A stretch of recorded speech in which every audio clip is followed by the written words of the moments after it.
Well, first of all, good morning to everyone, or good evening, depending on the time zone.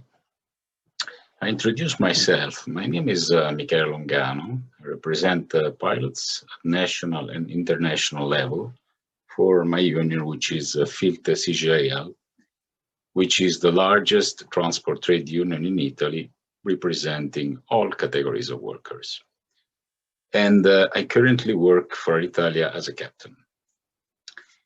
First of all, thank you for the invitation on behalf of myself and my union, and we will cover some arguments regarding the aviation restructuring, which is a quite wide argument, covering different periods in the history of air transport and different outcomes in terms of occupation and social issues. Now, in this presentation, I will try to make a general overview of the Alitalia crisis, adding some history and focusing mostly on the role of the union and what it can do to save jobs. Now, Alitalia has a quite long and complex history, so let's start with some dates. Back in 1946, the airline was founded and operated its first flight in 1947. It was completely owned by the state. Now in 2008 came the big one. We call it the big one, the big earthquake. What happened is that after several managements, the government decided to sell the state-owned Alitalia to a private group. So that meant to us actually a big restructuring process with the merging of 5 different airlines, which is a hell of a lot of people. So unfortunately, in this process, we lost 8,000 jobs out of a total number of 20,000 initially, a little bit more even. And it was really a tragedy for us. Anyway, I'll explain you later how we managed to, let's say, protect the workers on that. We will cover that later on. Then in 2015, following another financial crisis, 49% Alitalia share was sold to Etihad Airlines. So we had the Arab share in 49% property. And again, in this process, we lost 1,000 jobs. The airline then continued its normal business activity until March 2016, when Alitalia officially declared to be in another financial crisis. In May 2017, Italian government decided to place Alitalia in extraordinary controlled administration, granting a loan of 900 million euros, basically for its survival. And again, in 2019, a country political crisis led to the formation of a new government that decided to publish a new decree of law which repositioned Alitalia back to the public wing. So we became a state-owned again. After the start of the pandemic and following another political crisis, a second government was formed, adopting a new strategy for the creation of a new airline in order to relaunch the Alitalia brand with a completely new management. So the whole process started again. Now this new company is now born. Okay, it exists, but it is entirely owned by the Italian state and is supposed to start operations in April 2021. So it's going to be very close. The takeoff of the airline is basically will be done by the acquisition of the old company Alitalia assets, of course, because at the moment it doesn't have any airplane or stuff. But as far as we know, the transition works are still in progress. So we're not really sure that the airline will start in April, but we'll see. Negotiations are ongoing. talking about the size of Alitalia, today, at present, Alitalia has 103 aircraft. And before COVID-19, it served 109 destinations. Currently, Alitalia has 11,000 workers, of which roughly 14,000 are pilots, 3,400 are cabin crew, and 6,200 are ground staff. But in terms of total jobs number directly linked to the business of Alitalia, we're talking about 40,000 workers. So the negotiations are quite important, let's say.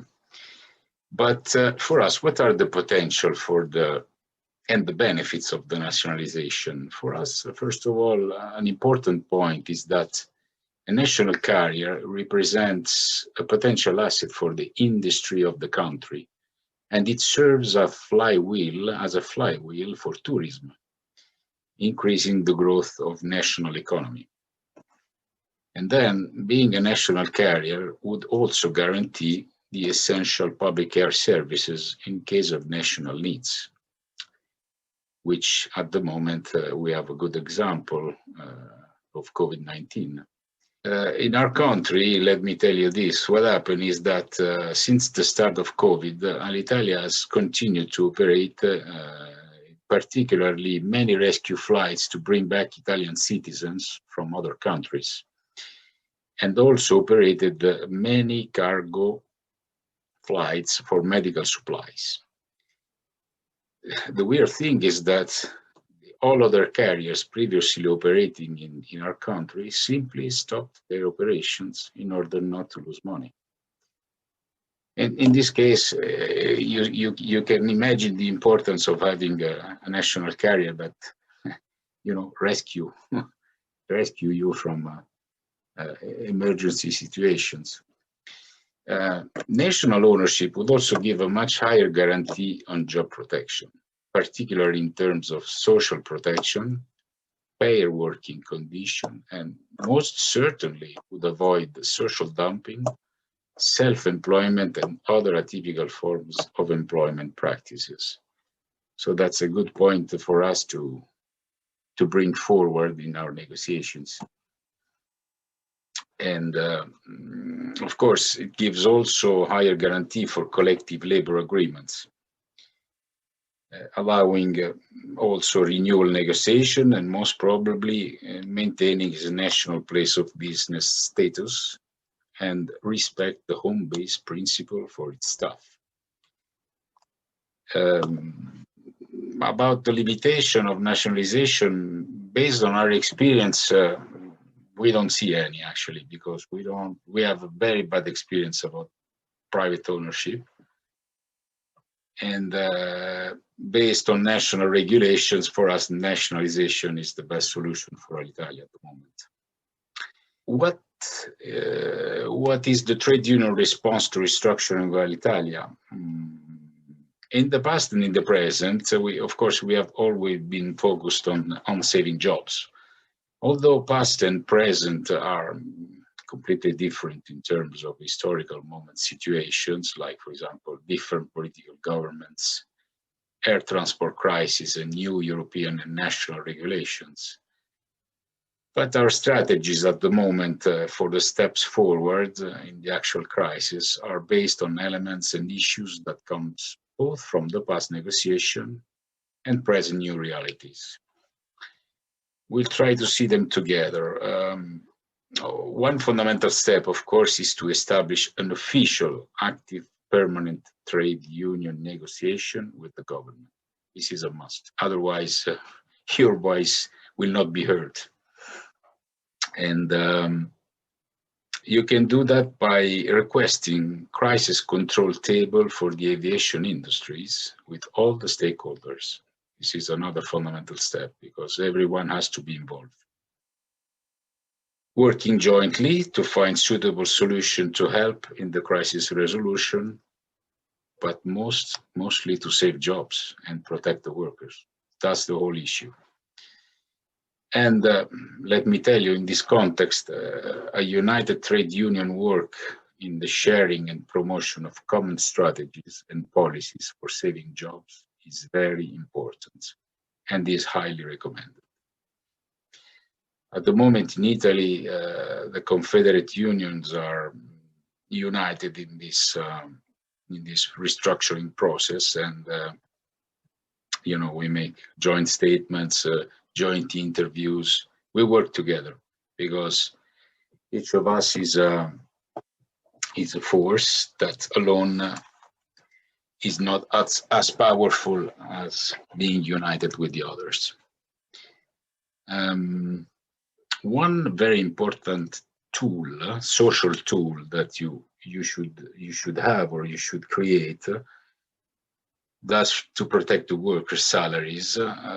For us, it has been very useful during the past aviation crisis, and has been the definition and the creation of a special air transport fund, which basically is directly connected to social shock absorbers, but it has been done in particular for aviation workers.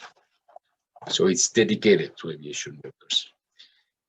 In 2008, just after the big one, and after long negotiation between the government and the union, it was agreed that the 8,000 workers who lost their jobs in the Alitalia restructuring could still receive a social salary.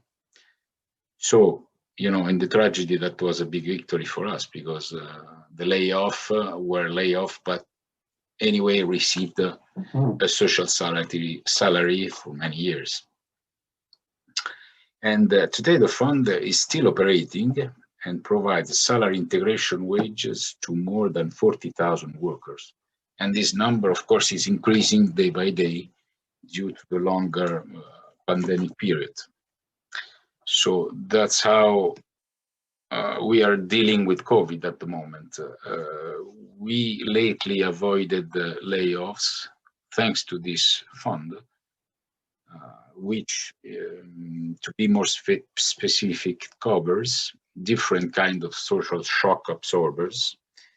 For example, you have a zero, we call it a 0 hour, zero flight time. In this case, you are completely, your wage is completely integrated by the fund.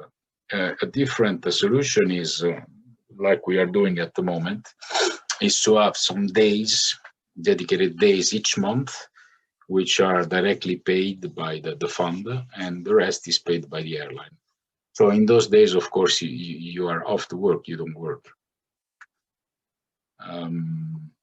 This, of course, represents a legal and social tool that enables higher negotiation outcomes in terms of job salaries and protection, including also the possibility to work on early retirement plans.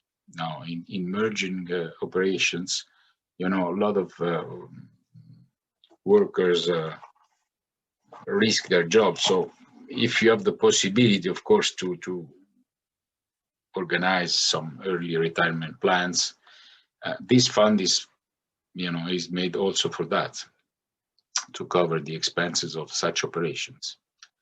And of course, it can be used also for any eventual future crisis.